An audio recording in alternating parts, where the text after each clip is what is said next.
What if the paradise you seek is buried beneath the dust of forgotten empires?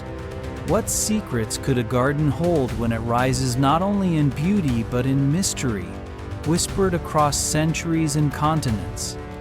Imagine stepping into places where water seemed to defy gravity, where stones and soil were shaped by hands yearning to mirror the divine. What tales would these gardens tell if they could speak? Could the hanging gardens of Babylon truly have existed? Or are they echoes of a dream shared across time and culture? What if the lush terraces were not in Babylon at all, but hidden in the ruins of Nineveh, crafted by an empire whose voice grew quiet beneath the sands? And if those gardens were real, how did their waters move, and what fragrant blossoms perfumed the ancient air? Would you dare to walk the manicured paths of Versailles, where every trimmed hedge is a statement of control and power, or glide over the floating islands of Xochimilco, planted on water by a civilization that turned scarcity into abundance? Could you feel the cooling spray of fountains in the Alhambra, or find stillness beside the stones of Ryoan-ji, where the absence of flowers provokes deeper questions? What stories lay hidden in the Japanese moss, the oriental pavilions in Kashmir, or the sunken quarry gardens of Butchart? How do these living landscapes connect us to history, to the hands that shaped them, and to nature's eternal cycles? Each garden carries the weight of human longing for beauty, for peace, for harmony with the earth. They invite us to ponder time, impermanence, and the fragile balance between growth and decay. So come, walk this path with me. Together, we will unearth 15 ancient gardens that continue to speak, waiting for us to listen and wonder as they bloom again beneath our feet. The dust still clung to my boots as I stood among the ancient ruins of Babylon, my eyes searching a barren horizon where legend insists a miracle once rose, the Hanging Gardens of Babylon. The gardens are said to have been an engineering marvel, built by King Nebuchadnezzar II nearly 3,000 years ago for his wife Amatis, who longed for the green hills of her homeland. Terraces piled high with trees and flowers, irrigated by water lifted against gravity itself, a paradise crafted in the heart of a desert. But here, no trace remains. No terraced hill of blossoming life, no whisper of running water. The land is cracked, the stones sun-baked and shattered. It is as if the garden was never there at all. Archaeologists have searched for evidence for over a century, beginning with the German excavator Robert Koldewey in the early 20th century. His team uncovered a grand vaulted structure near the palace, built from carved stone thicker and more durable than typical bricks, which they believed might have supported the weight of a garden. Walls and channels suggested irrigation, yet nothing definitively identified as the Hanging Gardens was found. The dry soil yielded no roots or seeds. Scholars wonder if the shifting course of the Euphrates River since Nebuchadnezzar's day buried the evidence beneath layers of silt or even beneath the river itself.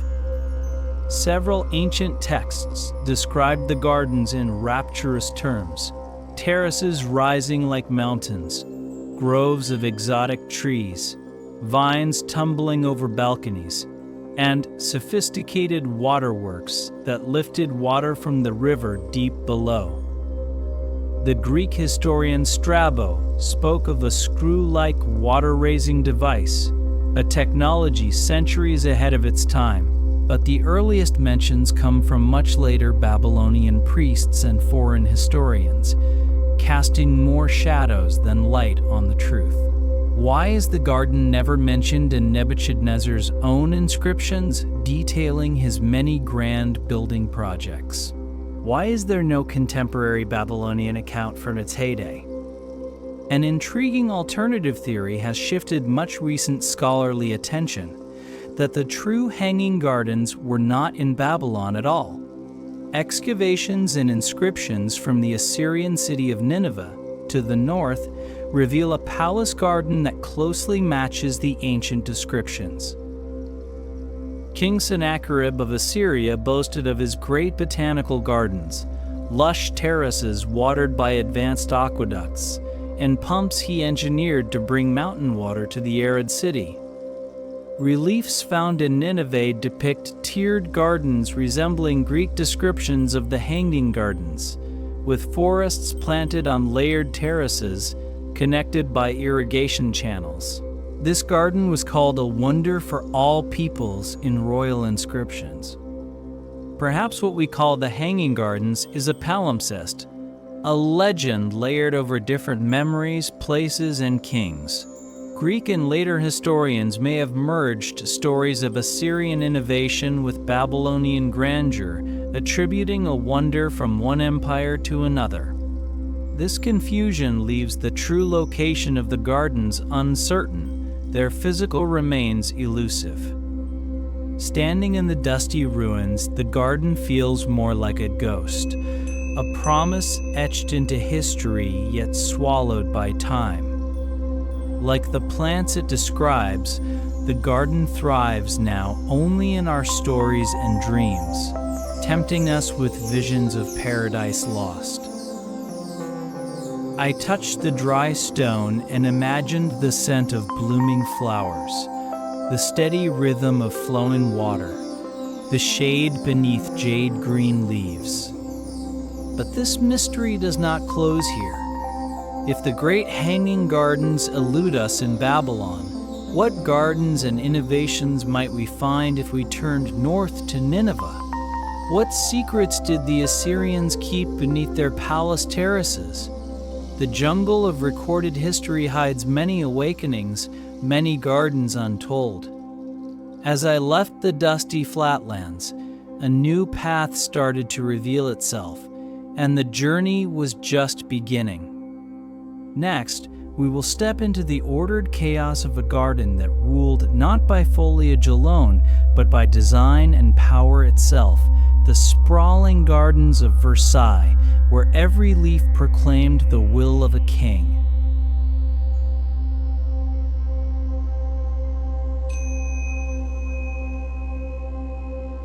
The morning mist still clung softly to the trimmed hedges when I first set foot on the grounds of Versailles. The air was cool, scented faintly with dew and the crispness of early autumn. But this was no ordinary garden. It was a kingdom made of greenery and stone, an empire carved from nature itself. Here, every leaf, every fountain, every pathway was part of a grand design, a stage set for a king who wanted to rule not just men but the very earth beneath his feet. Louis XIV, the Sun King, saw Versailles not simply as a palace, but as a manifestation of his power, a living extension of his absolute reign. From the moment he took the throne, he dreamed of a place where he could command the loyalty of nobles and display his glory. In 1661, he entrusted André Le Notre, France's most brilliant landscape architect, with the task of transforming a humble hunting lodge into the most magnificent garden the world had ever seen. The work would stretch across decades, 40 years of planting, digging, pruning, and shaping. 50,000 workers labored to sculpt this sprawling paradise. Water had to be tamed and harnessed. Fountains were fed by aqueducts so vast they rivaled Roman engineering feats. One fountain alone, the Apollo Fountain, portrayed the king himself as the Greek god of the sun, rising victorious from the churning waters. But the garden was more than a botanical marvel. It was a symbol. Every path was patterned with geometric precision. Each tree was planted to create perfect sightlines, like the frame of a master painter's canvas. The garden was designed so that from the palace windows, Louis could see himself at the center of this vast, ordered universe.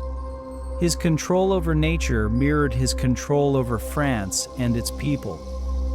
Walking the grand alleys, I passed bosquets, enclosed groves where statues and fountains created scenes of myth and allegory.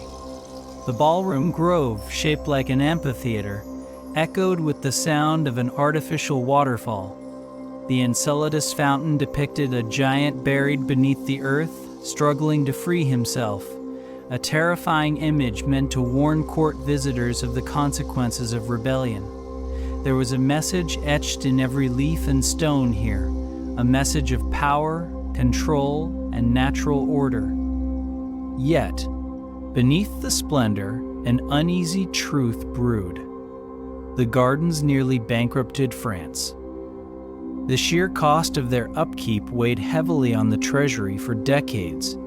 2,600 fountains required constant care and vast supplies of water, meaning engineers had to keep the hydraulic systems running flawlessly.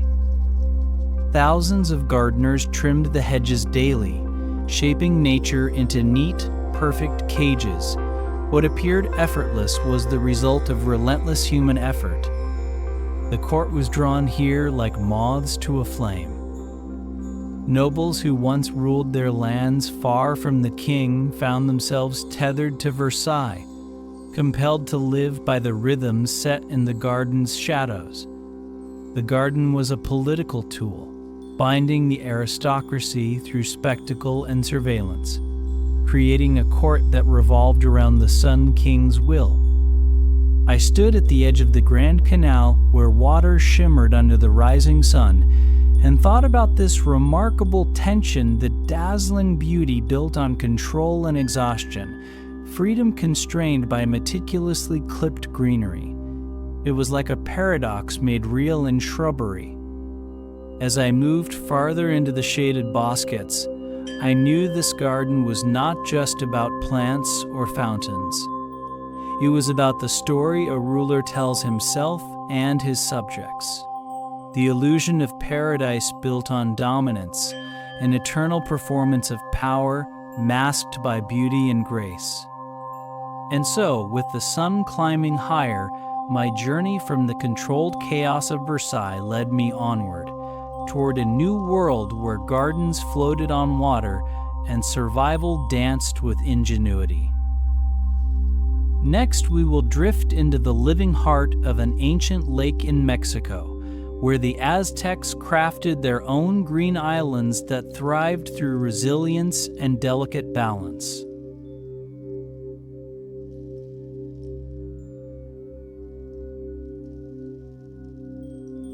The boat rocked gently beneath me as I drifted down the narrow canals of Xochimilco, deep in the southern outskirts of Mexico City. Around me, vibrant marigolds and bright pink bougainvillea framed the water's edge. But beneath the blossoms and color, I was floating over a marvel of ancient ingenuity. The chinampas, the legendary floating gardens of the Aztecs. These were not mere water gardens or decorative ponds. Chinampas were living, breathing farms, artificial islands crafted out of mud, reeds, and vegetation, designed to float atop the shallow lakes that once filled the Valley of Mexico. The Aztecs, faced with a growing population in their capital Tenochtitlan, devised this brilliant solution over 1,000 years ago. Fertile soil beneath the lakebed combined with their skillful engineering created a landscape where crops flourished and people thrived in harmony with their water environment. Constructing these floating gardens was laborious. Stakes were driven deep into the lakebed, woven together with reeds to create underwater fences. Layers of lake sediment and decaying plant material were piled beyond the fences, forming a rich bed of earth rising above the waterline. Soon, these rectangular plots, typically 15 by 300 feet or longer, sprouted with an astonishing variety of fruits, vegetables, and flowers. Corn, beans, squash, tomatoes, and even medicinal herbs thrived here, nourished by the constant supply of water permeating the soil and the nutrient-rich mud dredged from below. The brilliance of Chinampa agriculture lay not just in productivity, but in sustainability. Because surrounded by water, the gardens enjoyed natural irrigation and protection from pests and frost. Aquatic species, birds, and native plants formed a balanced ecosystem around the plots. Centuries before modern ideas of permaculture and sustainable farming, the Aztecs were living it in full bloom. The canals of Xochimilco buzzed with life. Farmers, known as chinamperos, drifted on their canoes from plot to plot, attending to their crops with inherited knowledge passed down through generations. They pruned, planted, and harvested in rhythms synchronized with the seasons and the rise and fall of the lakes. The air was thick with the scent of water lilies and soil, punctuated by calls of herons and frogs, sounds as ancient as the system itself. But history was not kind to the Chinampas. The Spanish conquest of the Aztec Empire in 1521 brought sweeping changes. The lakes were drained to build the new colonial capital, cutting off much of the water supply essential to the floating gardens. Urban expansion in later centuries swallowed whole sections of Xochimilco, replacing the ancient canals with roads and buildings. Pollution seeped into the waterways, threatening delicate ecosystems. The practice nearly vanished. Still, pockets survived. Even today, a handful of dedicated farmers keep the Chinampa tradition alive, their labor a bridge across centuries. The Mexican government has recognized Xochimilco as a UNESCO World Heritage Site. Efforts are underway not just to preserve the gardens, but to revive them as a model for sustainable urban agriculture. Scientists and ecologists work with farmers to reduce chemical use and protect endangered native species like the axolotl salamander, found essential from Candisa. Walking along one of the small canals, I felt the pulse of history beneath my feet. The floating islands were more than relics. They were symbols of human resilience, creativity, and harmony with nature. They challenged the notion that agriculture and urban life must be at odds. The Aztecs, in their floating gardens, wrote a profound lesson that still resonates. As the sun dipped low, casting long shadows over the water, I gazed across the shimmering network of canals and plots. These were gardens not made to impress kings, but to feed a people. An ecosystem born from necessity, ingenuity, and reverence for the land and water. But if the Aztecs turned lakes into gardens, how did other ancient civilizations transform their often forbidding landscapes? From the whisper of flowing water beneath stone arches to the secret places where water became lifeblood, my journey continued. Next, we will follow the serene footsteps into the water gardens of the Alhambra in Spain, where desert silence is broken by a murmuring symphony of fountains and rain.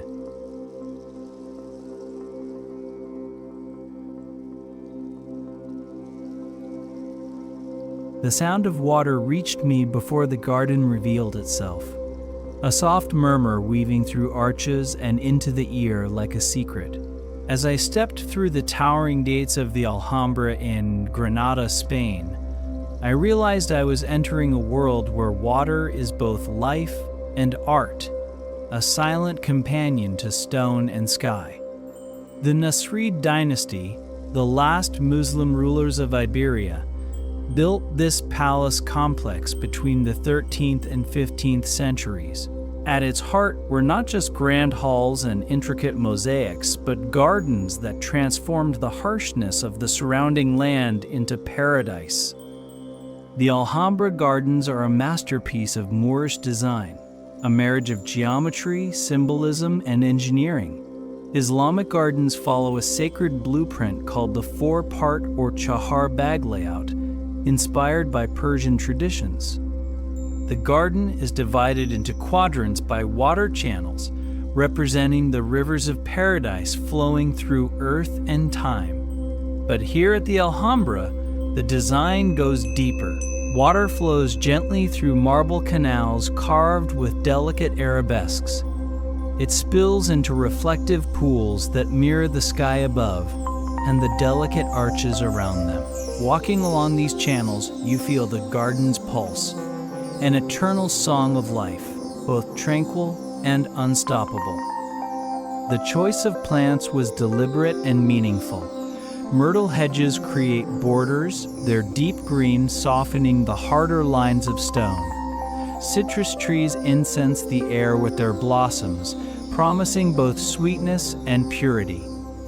Roses bloom quietly in tucked-away corners, while jasmine scents the night with mystery. The planting beds are often submerged, creating the effect of greenery floating on water, softening the geometry with living beauty. At the center of the Nasrid palaces lies the famed Patio of the Lions, a courtyard divided by intersecting water channels, dominated by a white marble fountain supported by 12 sculpted lions. This fountain is not just decoration, but a symbol of order and power. The constant flow of water speaks of the life that gardens bring to desert lands and of the kings who sought to create their own Eden here, far from the tropics.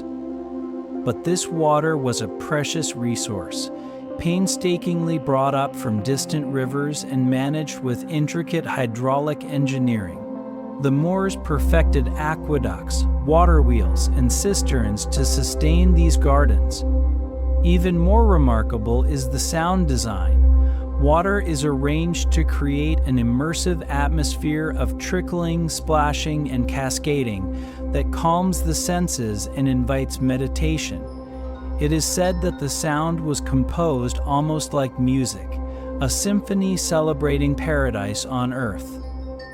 The gardens extend beyond the Alhambra itself. Across the ravine lies the Generalife, the summer palace gardens built as a private retreat for the sultans. Here the design relaxes into terraces, fountains, and winding paths surrounded by wild roses and olive trees.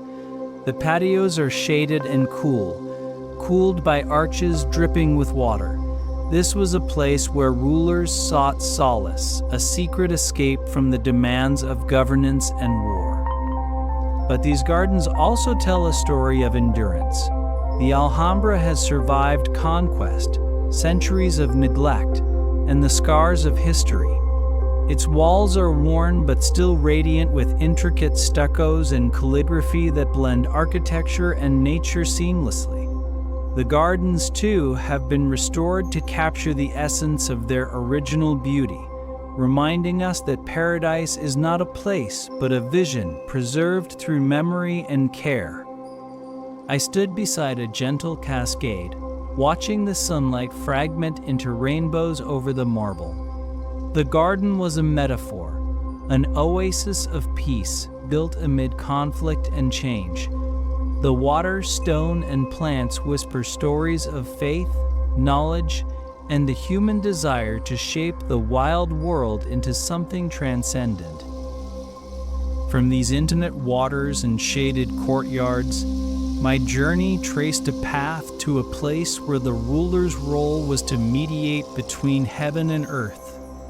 Next, we will enter the serenity of the Imperial Gardens in Beijing's Forbidden City, where every stone and tree was chosen to reflect cosmic balance and imperial wisdom.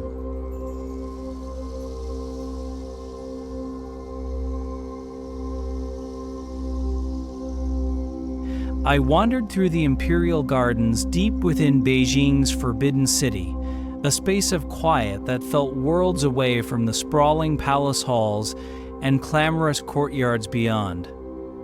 This was the private sanctuary of ancient Chinese emperors, a place where the ruler retreated to find balance between his earthly duties and the cosmos. The garden was neither vast nor ostentatious, yet every rock, every tree, and every winding path was carefully arranged to embody centuries of philosophy and ritual. Built during the Ming Dynasty in the early 15th century, the Imperial Garden occupies a rectangular plot about 130 by 90 meters, tucked behind the main palace halls. It is a masterwork of traditional Chinese garden design where nature and artifice seem entwined in a seamless dance, carefully choreographed to engage all senses. Unlike the sweeping starburst avenues of Versailles or the formal quadrants of the Alhambra, this garden fosters intimacy and contemplation. Here the emperor could escape to ponder, compose poetry, or simply be. The design reflects ancient Taoist and Confucian ideas about harmony, balance, and the flow of life energy known as qi.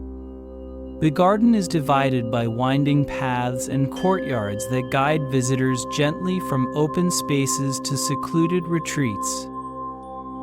At the heart are several pavilions and halls, each constructed with unique shapes and roofs that blend tiles with elegant wooden beams and decorative carvings. One pavilion has a circular base, another square, a silent dialogue of forms representing heaven and earth. A striking feature is the garden's placement of rocks. These stones were not selected for smoothness or symmetry. Instead, they bear centuries-old weathering, full of holes and rough textures like miniature mountain ranges. The emperor collected these scholars' rocks from distant quarries, each one a natural sculpture symbolizing the ruggedness and beauty of the natural world.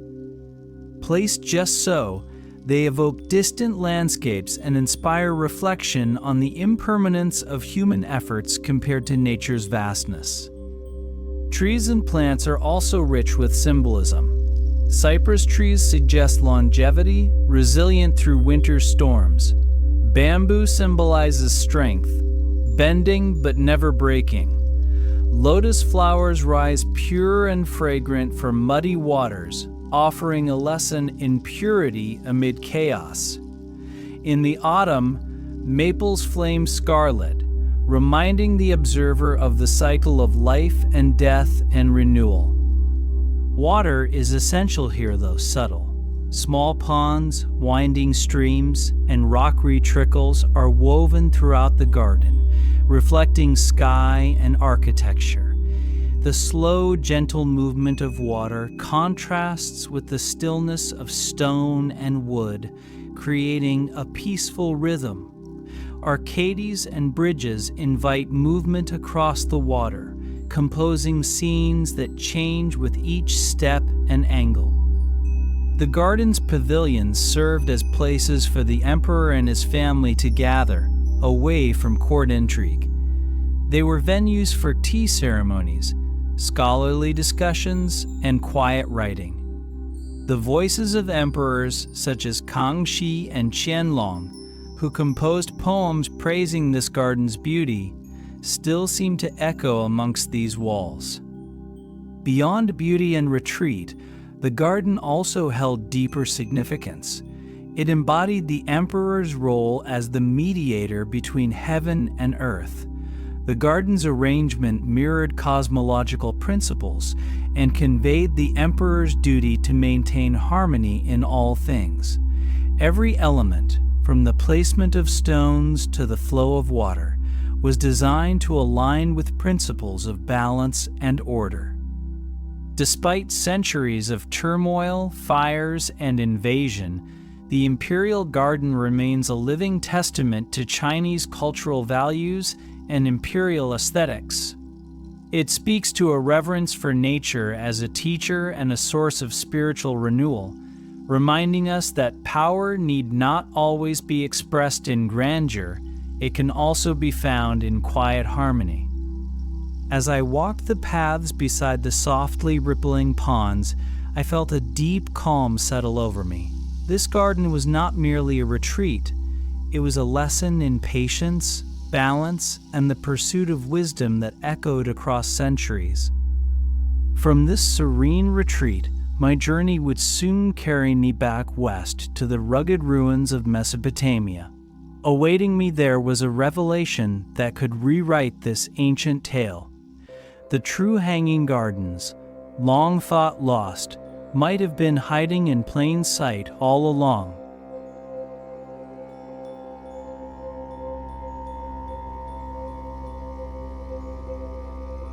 The ruins stretched before me like a story half erased by time, the sun casting long shadows over broken stones and cracked earth.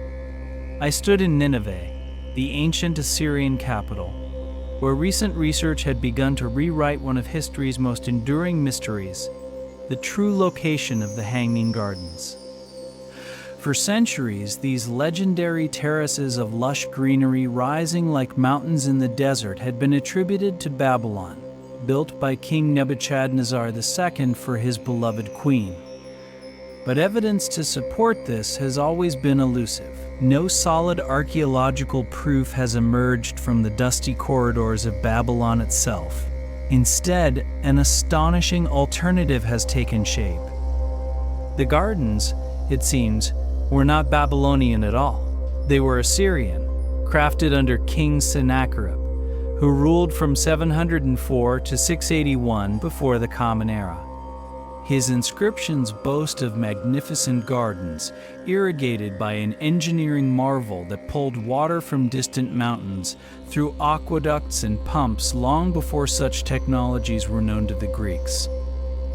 The reliefs uncovered in Nineveh reveal tiered gardens adorned with forest trees on multiple levels, flowing with streams carried along carefully sculpted channels. A vision matched in the classical descriptions attributed to the Hanging Gardens. Sennacherib's palace complex included a breathtaking garden designed to be a wonder for all peoples, a living testament to his power and ingenuity.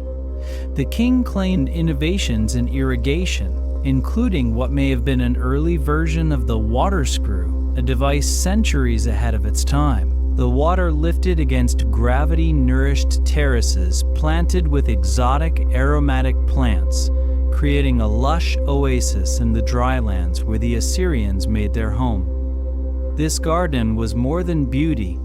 It was a symbol of domination over nature, a feat of technology woven seamlessly into the landscape. Yet the story grows more complex.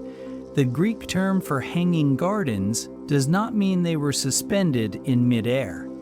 It likely refers to terraces or balconies on which trees and plants were arranged.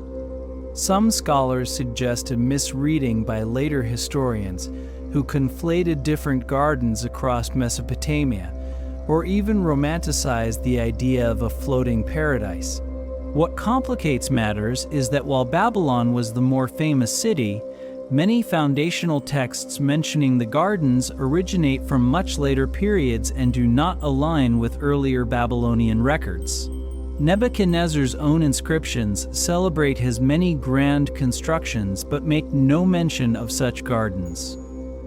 Excavations in Babylon uncovered a vast vaulted structure near the city's southern palace, built of carved stone resistant to moisture. Archaeologist Robert Koldewey once believed this might be the foundation of the gardens. Wells nearby suggested irrigation systems, but no direct proof followed. Meanwhile, exploration in Nineveh uncovered cuneiform tablets and fragments of palace reliefs showing verdant terraces with water channels remarkably similar to those described by the ancients. Leonard Woolley, an early 20th century archaeologist, noticed regularly spaced holes in a ziggurat's brickwork southeast of Babylon. He speculated these might have been drainage channels or supports for plants. Later findings and interpretations lean backward towards Nineveh, whose ruins hold clearer evidence of hydraulic feats and garden terraces matching the descriptions. this twin might rewrite history. Imagine terraced gardens climbing a palace wall, tended by skilled hands, watered by mechanical ingenuity. A signal that human creativity and desire for paradise stretch across cultures and centuries. Perhaps the true Hanging Gardens were an Assyrian testament to power, mistakenly attributed to Babylon because of later political and cultural blending. As I stood silent before the cracked earth and crumbled walls, I saw not just lost gardens, but the echoes of human ambition and memory layered beneath the sand. The gardens may be gone, but the mystery continues, a green thread weaving through time. From the dust of Mesopotamia, my journey called me onward, to places where time caught still beneath volcanic ash, where ancient Roman gardens whispered secrets frozen in stone. Next, I will walk among the lost vineyards and peristyles of Pompeii, where life was swallowed by fire, but preserved for eternity.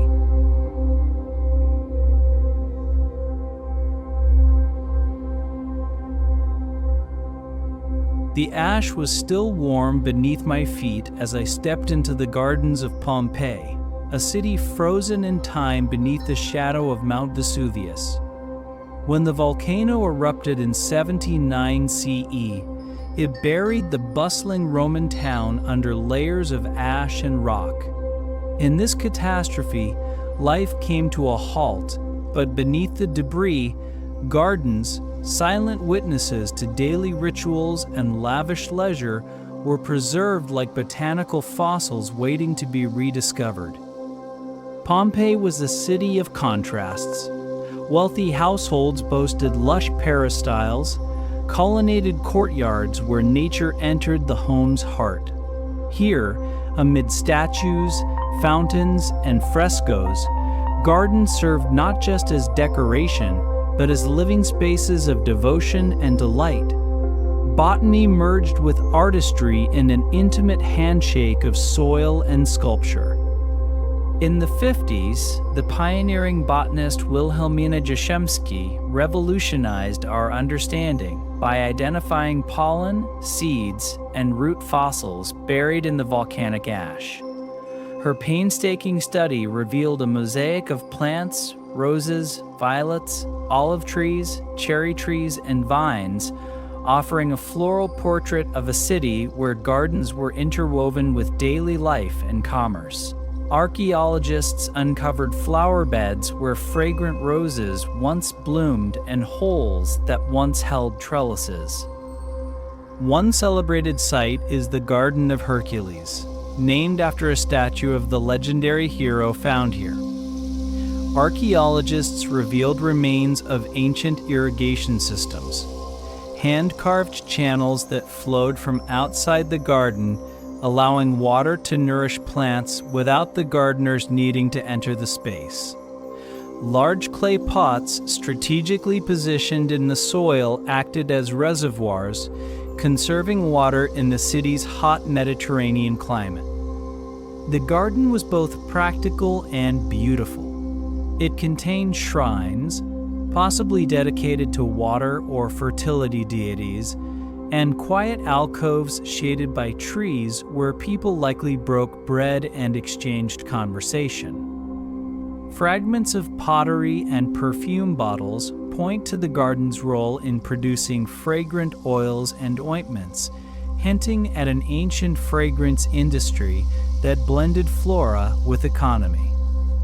I could almost smell the lingering scent of olive oil mixed with blossoms as I imagined enslaved gardeners tending the beds, watering vines, and clipping roses for the wealthy inhabitants. The city's wealth was in its connection to earth and plant, a symbiosis of cultivation and culture. Delving deeper into Pompeii, excavations revealed more than nature's imprint. Religious and domestic life intertwined with flora. Statues of Venus, the goddess of love and guardian of gardens, stood sentinel beside altars and incense burners. The garden was sanctuary and temple, a place for worship woven seamlessly into leisure. Daily rituals unfolded amid shaded paths where the sacred and the mundane touched quietly. Pompeii's gardens also reflected broader Roman horticultural practices, blending wild and cultivated spaces into intricate tapestries of greenery. Topiary shaped into animals in geometric forms. Fountains singing in stone basins and flower beds mimicked nature's wildness while remaining ordered by human hands.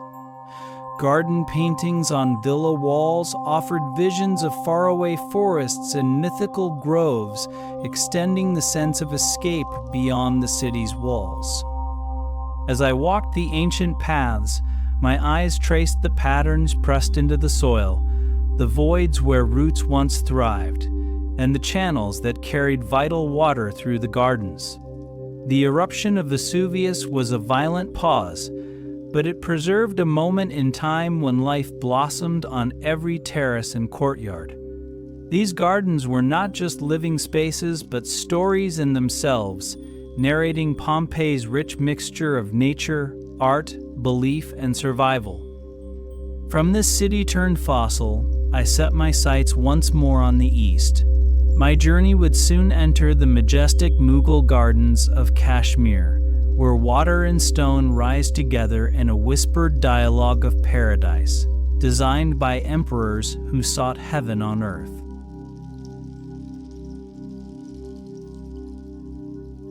The morning air in Kashmir carried a delicate freshness, scented faintly with the blossoms that clung to ancient stone walls. The gardens unfolded before me in terraces that embraced the slope of the valley, water streaming gently down channels carved over centuries. These were the Mughal gardens of Kashmir, sacred spaces where emperors sought not just beauty, but a vision of paradise on earth. The Mughals arrived in this lush valley in the 16th century, inspired by Persian garden traditions that envisioned a celestial garden, a chahar bag, divided into 4 perfect parts by flowing water. Yet here, in Kashmir, the gardens took a new form. The natural slopes, abundant springs, and mountain vistas shaped terraces of flowers, trees, and fountains into an orchestration of sight and sound, crafted by the hands of the empire's greatest architects and gardeners. Shalimar Bagh, perhaps the most famous among these gardens, was laid out in 1619 by Emperor Shah Jahan as a gift to his beloved wife, Nur Jahan. Walking through the garden, I stepped into a world where water is life's thread, flowing from the highest terrace through cascades, pools, and intricate canals. The sound of water guides the journey. Soft murmurs, sudden splashes, gentle drops evoking both peace and power. The garden's terraces are framed by lofty stone walls, dotted with elegant pavilions where the emperor and his court once retreated to write poetry, rest, or entertain guests. One pavilion, the famed Kashmir Pavilion, stands over a channel of cool, clear water, its carved columns and floral motifs echoing the natural beauty around it. Here, the architecture and landscape merge seamlessly, symbiotic as nature intended.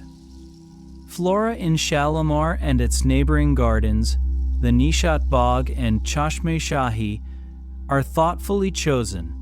Fruit trees such as cherries and pomegranates mingle with fragrant roses and jasmines.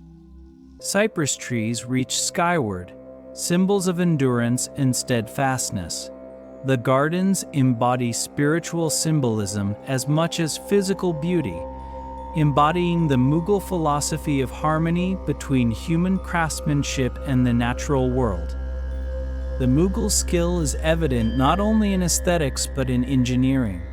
The clever use of gravity feeds water through the terraces without pumps or modern machinery. Stone abutments direct flows, while pools hold the water in places where it can be admired or heard, creating a rhythm that both calms and invigorates. But these gardens are more than architectural wonders or horticultural marvels. They are testimonies of an empire's soul, reflections of rulers who sought to build bridges between earthly life and divine perfection. Here, amid flowing water and blossoming trees, nature becomes a mirror of paradise, and time itself seems to pause. In modern times, these gardens remain sanctuaries, preserved amid the changing tides of history and politics. But the sound of water still calls to those who listen, whispering ancient secrets of peace and power united in green embrace. As the sun arced high and shadows softened, I left the Mughal terraces behind, carrying with me the echo of rushing water and rustling leaves. From here, my journey would continue across continents and cultures to the serene Japanese garden of Kenroku-en, where 6 attributes of perfection unfold in ever-changing seasons and shapes.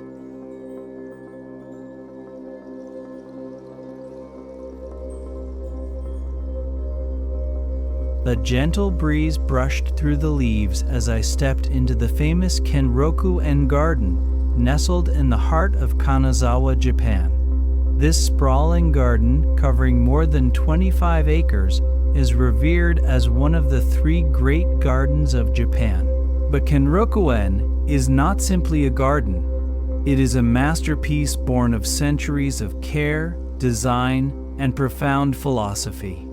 The name itself means Garden of 6 Attributes, a promise that this place embodies 6 qualities that, together, create the ideal garden: spaciousness, seclusion, artifice, antiquity, water sources, and magnificent views. The garden's origin stretches back to 1676, when the 5th feudal lord of the Maeda clan, Tsunenori Maeda, began crafting a villa named Renchi Goten. Surrounding it was a modest garden called Renchi Te, which over the following centuries expanded, transformed, and blossomed under successive lords. Fires and wars challenged the garden's existence, yet each injury was met with restoration and new growth, a continual refinement echoing the garden's philosophy. Walking the winding paths, the design's subtle genius reveals itself. Unlike European gardens where geometry dominates, Kenroku-en feels natural, even spontaneous. Every tree, rock, and pond is carefully placed to give an impression of wildness and freedom, though nothing here is accidental. The famed Kotoji Toro lantern, perched on 2 slender legs at the edge of a tranquil pond, looks ancient and fragile, a deliberate illusion, marking timelessness in a moment. Each season paints the garden with fresh colors and moods. Spring bursts forth with cherry blossoms and plum trees, their petals floating softly on still waters. Summer's verdant greens provide cool shade, while autumn ignites the maples into fiery hues of orange and scarlet. In winter, snow settles gently on tree branches, adorned further by yukitsuri, ropes that support the limbs and create striking geometric patterns against the white backdrop.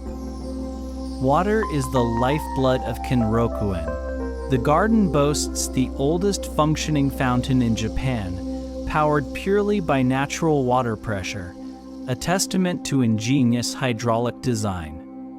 Streams meander soothingly, pools mirror the sky, and waterfalls cascade with a delicate yet persistent rhythm.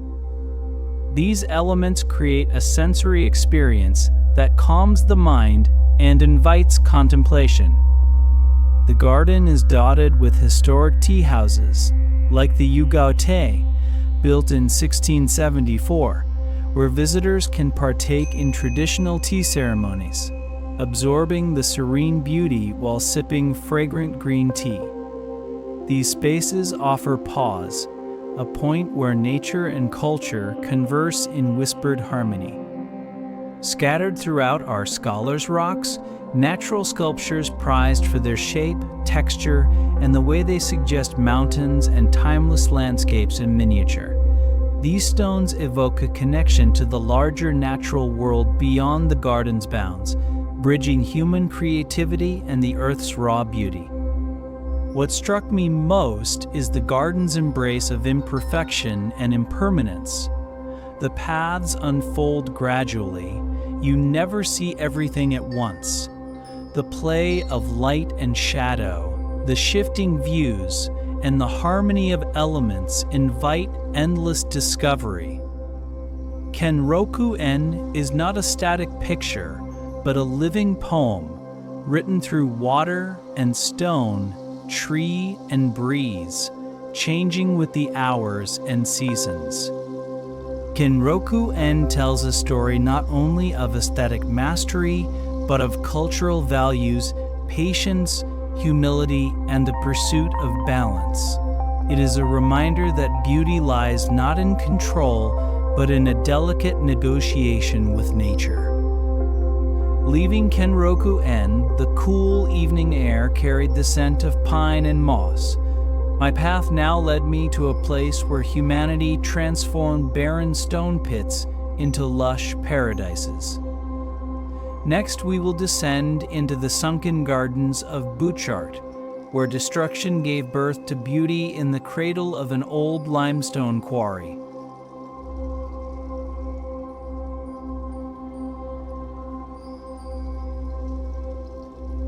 The limestone quarry lay abandoned, a hollow scar etched deep into the earth. Yet here, in this barren pit on Vancouver Island's Todd Inlet, a remarkable transformation was about to take place. One born of vision, perseverance, and a passion for beauty. Jenny Butchart, wife of cement magnate Robert Pym Butchart, looked at this scar and dreamed not of destruction, but of life. It was the early years of the 20th century. The cement plant, built to crush limestone, had exhausted the quarry's deposits by 1912. Where machines once rumbled and blasted stone, Jenny saw a canvas. She began importing topsoil by horse and cart, laboring to fill the empty abyss. Her plan was bold, to create a sunken garden, a haven of lush greenery and bloom that would rise from the very pit that industry had carved. Step by step, soil and seed transformed this industrial wound into the sunken garden, the heart and soul of what would become the Butchart Gardens. Jenny's hands were everywhere, from planting ivy to soften harsh rock walls to designing paths and flower beds that welcomed visitors into a hidden world. The garden's layout took inspiration from Edwardian landscape principles, shaped as a series of distinct rooms, each with its own theme, character, and mood. The sunken garden's terraced floor dips about 15 meters below ground level, accessible by gently curving staircases and pathways that reveal ever-changing perspectives. It's a garden of contrasts. Rough stone walls crowned by delicate blossoms, shade balanced by sunlight, the permanence of rock softened by ephemeral flowers. Over the years, the Butcharts expanded the vision. They created a Japanese garden where serene ponds are punctuated by graceful bridges and maple trees, evoking tranquility and reflection. Adjacent stands the Italian garden, designed on the site of the former tennis courts, boasting classical fountains and neatly trimmed hedges.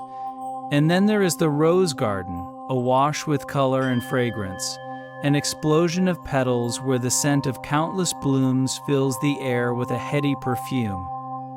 Every garden maintains a delicate harmony between natural beauty and careful human intervention. Landscape architect Samuel McClure guided much of the design, blending Renaissance influences with the English arts and crafts movement. The gardens reflect changing seasons like a living painting. Tulips and daffodils herald spring, dahlias and hydrangeas brighten summer, while fall and winter bring their own muted charms. Butchart gardens also serve as a testament to human resilience and renewal. Jenny's vision turned destruction into creation, a healing gesture that has blossomed for over a century. The gardens have welcomed millions of visitors, yet they remain a family-run legacy, each generation cultivating the labor of love with care. Water features weave through the gardens as another vital element. Fountains splash and ripple while ponds mirror the towering cedars and birches surrounding them. In quiet corners, benches invite visitors to pause, breathe, and become part of the landscape. Walking through Butchart Gardens is like stepping into a dream where industry's scars have been cloaked in splendor. It is a place where the earth's wounds become fertile ground for art and nature to entwine. The contrast between the quarry's gray stones and the dazzling tapestry of flora reminds us of nature's power to reclaim and transform. As the sun cast its fading light over the Japanese garden's still waters, I felt the quiet strength of this reclaimed paradise. From the deep hollows of a quarry, we turn now to an abstract masterpiece where waterfalls and stones speak in silence. Next, we journey to Ryoan-ji in Kyoto, a rock garden of 15 stones and infinite questions.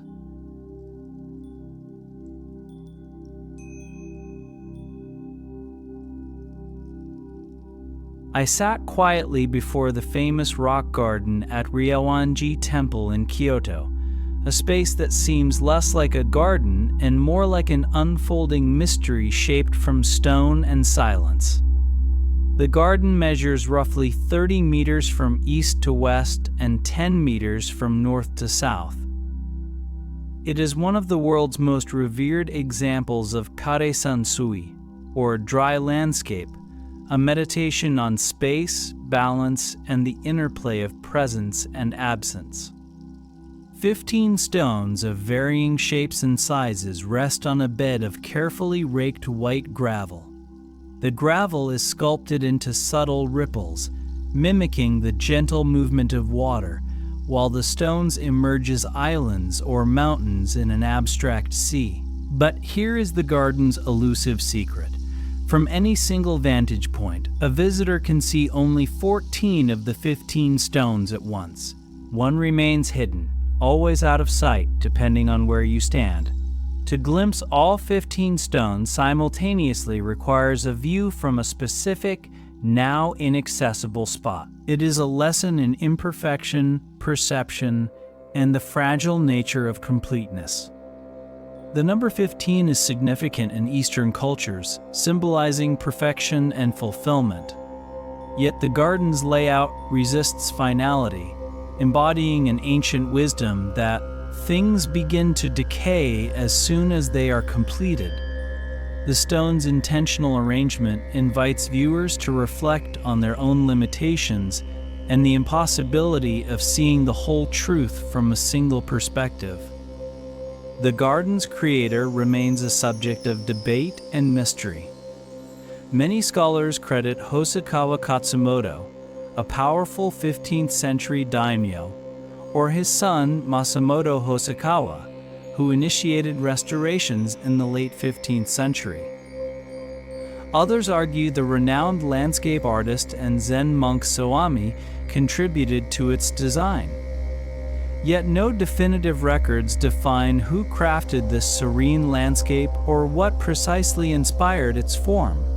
Some suggest the garden evolved over time, shifting shapes and stones across generations. The earthen wall behind the stones, with its soft brown and orange stains, frames the garden and enhances the contrast of texture and color. The wall's slightly raised height today obscures a view that once included the distant mountains, adding both intimacy and mystery to the space. The garden invites the meditator to enter a quiet dialogue between rock, sand, shadow, and light, a dialogue that has inspired contemplation for more than 6 centuries. Beyond the famous rock garden lies a broader landscape of moss gardens, tea houses, and shaded pathways. The West Garden offers soft blankets of moss cushioning the earth, while other areas boast water gardens reflecting sky and foliage. Together, they form a cohesive whole that embodies the Zen pursuit of harmony between natural simplicity and human intention.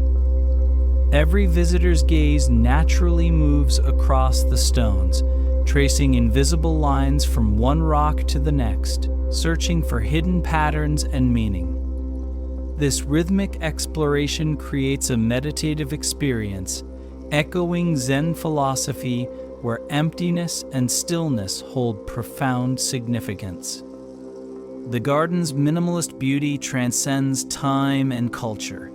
In the 20th century, composer John Cage found profound inspiration here, weaving its themes of silence and perception into his music and art. The garden is not a puzzle to solve, but a space to inhabit, a place where questions about existence and understanding can be quietly explored. As I rose from the wooden veranda overlooking the raked gravel, the weight of its silent mystery lingered. This garden of stones taught me that seeing is more than just looking, that absence and presence are intertwined, and that some secrets are best embraced rather than uncovered. From this place of stillness, my journey would turn again toward cultivated elegance. Next, I will visit the humble administrator's garden in Suzhou, China, a scholar's retreat where poetry and design merge in a living canvas of water and stone.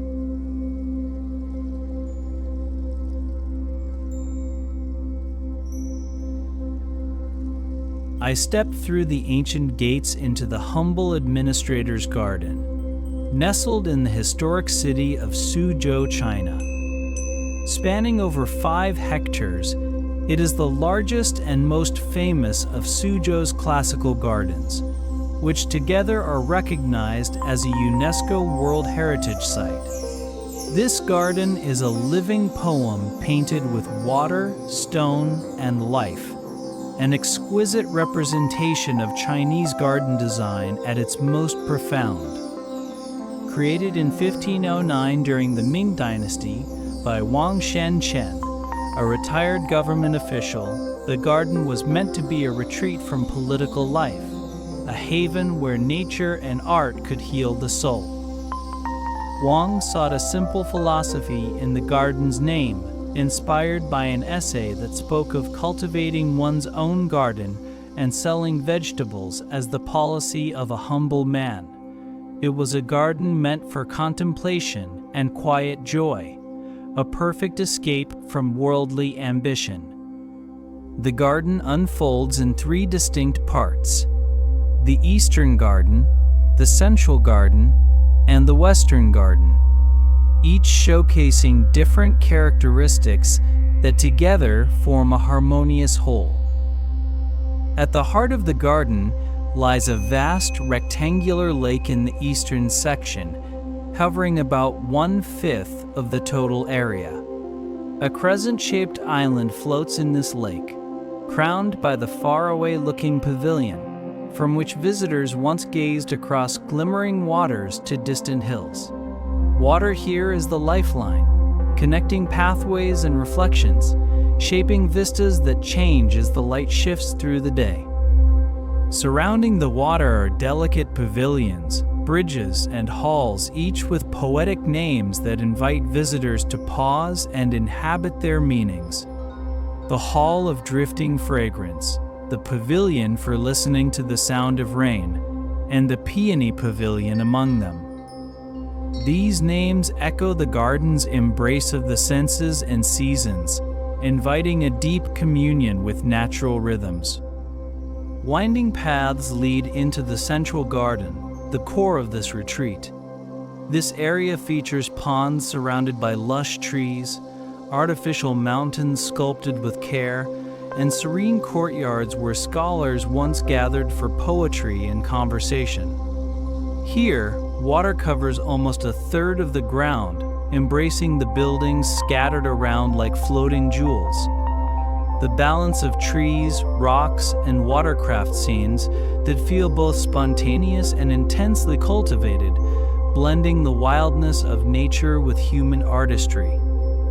The Western Garden is more ornate, famed for the Mandarin Duck Hall and lavish covered walkways. One of the most remarkable features here is the bonsai garden, home to thousands of meticulously shaped miniature trees. These tiny trees, cultivated over decades, reflect the patience and care that define the garden itself. The winding covered corridors unveil unexpected views and invite quiet steps, extending the journey through layers of architecture and green space. Plants and rocks hold deep significance here as well. Ancient trees are treasured for their longevity. Stone formations echo distant mountains, and water symbolizes life itself. Each element is placed according to principles that balance yin and yang, the interplay of light and shadow, hard and soft, movement and stillness. The history of the garden is as layered as its design. New owners reshaped it over centuries, adding their touches, repairing fires, or refining its form. The southern part of the garden houses the Suzhou Garden Museum, devoted to explaining the garden's art and history, allowing visitors to better understand the layers of meaning woven through paths and ponds. Walking through the humble administrator's garden feels like entering a microcosm of Chinese culture itself, a place where poetry, philosophy, and horticulture merge into a single living canvas. It teaches us the power of retreat, reflection, and renewal. As I traced my fingers along the carved wooden railings and watched ripples across serene ponds, I knew this garden was both destination and beginning. My journey now called me westward again to Europe's Renaissance, where water sang as a symphony in the fountains of Villa d'Este, transforming gardens into theater and allegory.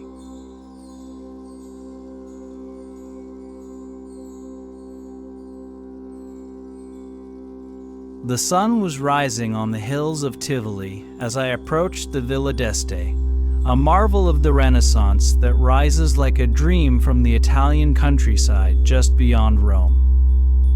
Commissioned in the mid-16th century by Cardinal Ippolito II d'Este, this villa and its sprawling gardens represent the pinnacle of Italian garden design, a place where water, stone, and art merged in a spectacular celebration of power and beauty. The story begins in 1550, when Cardinal d'Este was appointed governor of Tivoli and acquired the property of a former Benedictine monastery. He wanted more than a villa, he wanted a living wonder. The architect Piero Ligorio took on this ambitious task, transforming the steep hillside into an amphitheater of terraces, fountains, and grottos, where water flowed with a vigor previously unseen in garden design. Stretching over 4.5 hectares, the Villa d'Este's gardens cascade down the slopes in layers. From the top, the palatial villa gazes down the central axis, a grand violone terrace that reaches 200 meters, once shaded by elm trees and designed for festivals, fireworks, and pageantry. This axis splits into 5 transversal paths, each ending in fountains that tell stories, myths, and allegories, creating a theatrical journey through water and stone. Water is the hero here, supplied by a complex gravity-fed hydraulic system that channels spring water from the nearby Aniene River. No pumps or modern machinery, only the force of descending hills making the water dance, sing, and roar as it splashes and sprays through the garden. Fountains burst in magnificent cascades or whisper softly in shaded alcoves. One of the most enchanting features is the Fountain of the Orden. Designed in the late 16th century, it is literally a water-powered musical instrument. Jets of water push air through pipes, playing melodies that once serenaded visitors wandering the paths. Nearby, the 100 fountains stretch in a wall of water jets, each unique, a symphony of shapes and sounds choreographed to surprise and delight. The garden's many grottos add an element of mystery and fantasy. Stony caves glitter with shells and stalactites, pools of water catch filtered light, and hidden chambers offer cool respite from the Italian sun. These grottos were designed not just as architectural curiosities, but as places where nature and artifice blur, inviting visitors to pause and dream. Among the fountains, statues of Hercules, dragons, and mythological creatures enliven the scene, symbolizing the journey from chaos to order, from earth to heaven. The design reflects Renaissance ideals of harmony, order, and human mastery over nature, but also playfulness and delight. Century after century, the Villa d'Este has inspired poets, artists, and garden designers across Europe. Its influence spread wide, shaping the French formal garden and the great estates of England. Today, the gardens remain remarkably intact, a living legacy of Renaissance culture and innovation. As I walked under archways dripping with mist and felt the spray cool my skin, I realized the Via d'Este is not just a garden, it is performance and poetry, engineering and ecstasy. Every step reveals new water songs and vistas crafted in stone and plants. From this orchestra of fountains and rain, my journey would lead to the gentle slopes of Granada, where the Alhambra's Moorish gardens whisper secrets of water and paradise in the desert.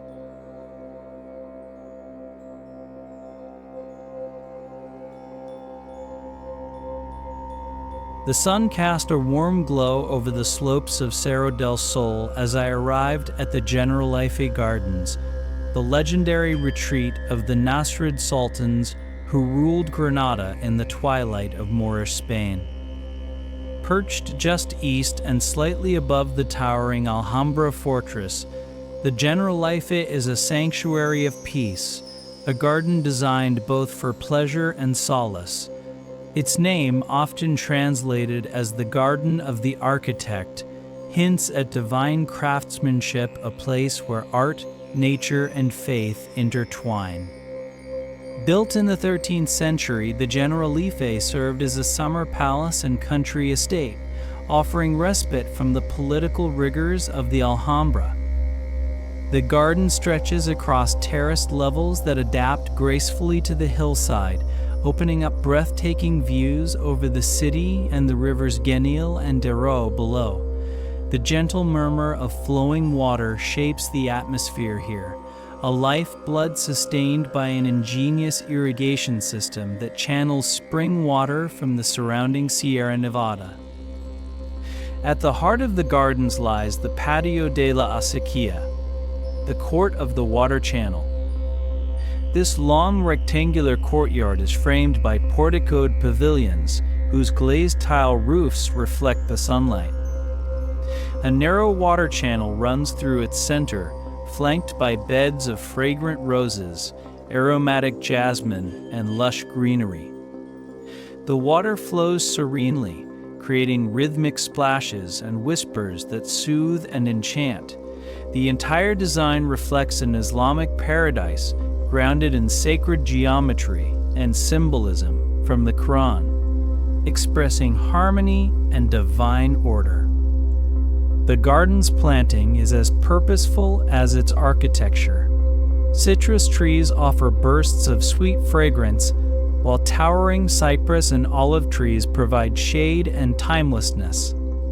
Pomegranates, grapes, myrtle, and laurel were once cultivated here, not only for beauty, but also for sustenance, a reminder that this garden was both pleasure and production.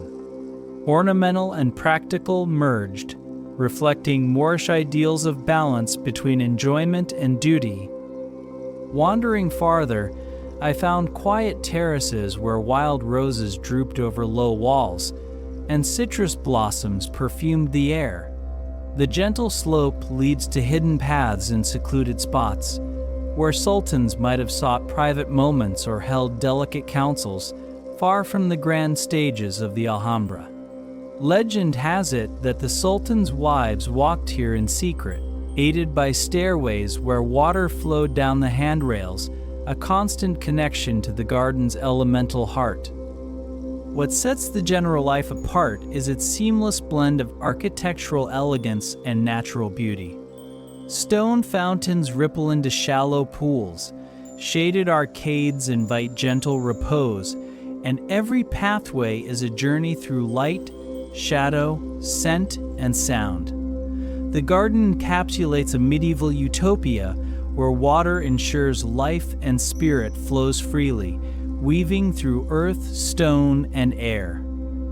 Centuries of change have touched the Generalife. Since the Christian Reconquista, restorations and alterations have shaped its current form, yet its essential character endures, a timeless symbol of paradise reclaimed from the stark hill. To linger here is to breathe centuries of history, where faith and art merged to create a green haven amidst the arid lands of southern Spain. As I stood on a terrace overlooking fragrant rose beds and watched the sunlight fracture on the calm water below, I realized this garden tells a story beyond its blooms. The Generalife whispers of ambition and escape, of rulers trying to hold on to a fading world by shaping a fragment of paradise in stone and leaf. And as the last light slid behind the Sierra Nevada, my thoughts turned back to where this journey began, to the first great legend of a man-made Eden. Somewhere beyond these hills, in the long shadow of Mesopotamia, lies the greatest garden mystery of all, a wonder that may have never existed as we imagine it, yet still shapes how we dream of paradise, the gardens of Babylon, remembered, reinterpreted, and forever reimagined. The land between two rivers, the cradle of civilization, whispers stories of wonders lost to time. Babylon, once the jewel of Mesopotamia, famed for its majestic walls and sprawling palaces, holds its most tantalizing mystery in the form of gardens that vanished with the sands of centuries. The Hanging Gardens of Babylon, immortalized as one of the 7 wonders of the ancient world, are a legend woven from fragments of history, myth, and human imagination. The gardens are said to have been built around 600 BCE by King Nebuchadnezzar II, a ruler whose reign shimmered with ambition and grandeur. According to ancient accounts, the king constructed this marvel to console his wife, Queen Amadis, who longed for the verdant hills of her Median homeland. Imagine terraces rising like gentle mountains above the sandy plains, heavy with fruit trees, flowering vines, and shaded by graceful palms. Descriptions from classical writers speak of tiered gardens reaching nearly 20 meters high, supported by vaulted stone pillars. They evoked a mountain built by human hands, a paradise suspended in the sky. Water, lifted from the Euphrates by ingenious pumps and channel systems, cascaded through these terraces, feeding blossoms that defied the arid climate and perfumed nascent hope into the desert air. Yet the mystery deepens. Despite centuries of excavation, No unequivocal architectural remains prove the garden's existence at the heart of Babylon. Scholars like Robert Koldewey once believed they uncovered the foundations, vaulted chambers beside palatial ruins, but the evidence remains circumstantial. Recent research suggests the famed gardens might not have graced Babylon at all, but rather the Assyrian capital of Nineveh, constructed by King Sennacherib nearly a century earlier. His inscriptions speak proudly of towering terraces and botanical marvels watered by sophisticated aqueducts, perhaps the true prototype for the wonder that later writers misattributed. This blending of histories, shifting cities, and conflated rulers reflects how memory shapes myth. The gardens represent more than botanical genius. They are a testament to human desire to recreate paradise, to challenge nature, and to etch love into stone and soil. The image of a hanging garden has become a symbol for dreams suspended between earth and sky, a metaphor for what beauty might look like when mankind's hand seeks to mimic the divine. Though the terraces are lost, the legacy endures. Clay tablets describe trees from distant lands, frankincense, myrrh, cedars, melding into a mosaic of exotic life. The gardens likely combined pleasure with power, displaying wealth and technological innovation, a green statement of dominance nestled in a harsh land.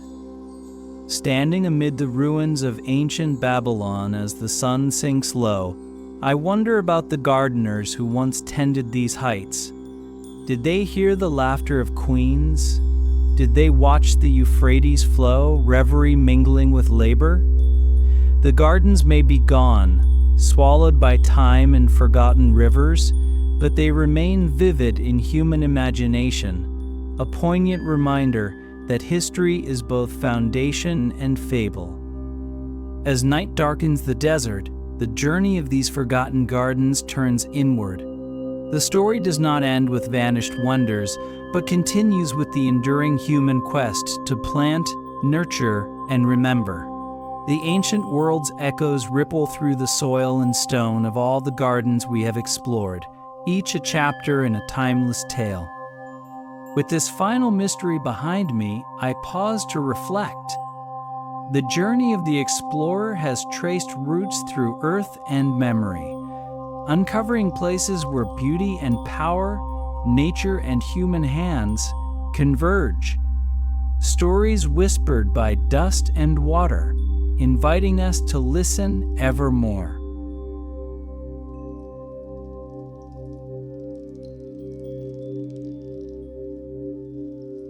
As the journey through these gardens comes to a close, I find myself beneath a heavy sky, reflecting on the silent stories etched into earth and leaf, stone and water.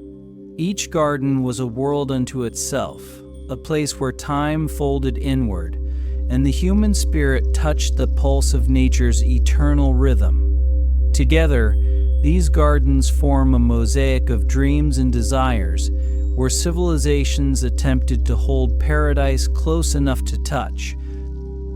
I have seen gardens built not only for beauty but for power. Versailles proclaimed the absolute control of a sun king over nature and nobility alike. Every trimmed hedge a symbol of authority. The hanging gardens of Babylon, whether steeped in reality or legend, embody a longing to transcend arid worlds through engineering and love, a green defiance against the desert's grasp. In Kashmir and Suzhou, gardens whispered poems in petals and stones, subtler creations where harmony reigned and contemplation blossomed. Far from the bustle, their creators sought to capture balance, not dominance. Some gardens cradle history's wounds. At Pompeii, ash enshrined fleeting life beneath a fragile blooming, teaching us about sudden ends and preserved beauty. Butchart gardens grew from industry's scars, reminding us that nature's reclaiming embrace carries hope, that destruction need not be the final word. At Ryoan-ji, a handful of stones invite endless meditation on what we see and what remains beyond our gaze, embracing imperfection as a path to insight. Gardens ask us to slow down, to observe, to nurture. They mirror life cycles, growth and decay, effort and rest, loss and renewal. They are places where we care not only for blooming things, but for silence and shadow, wind and water.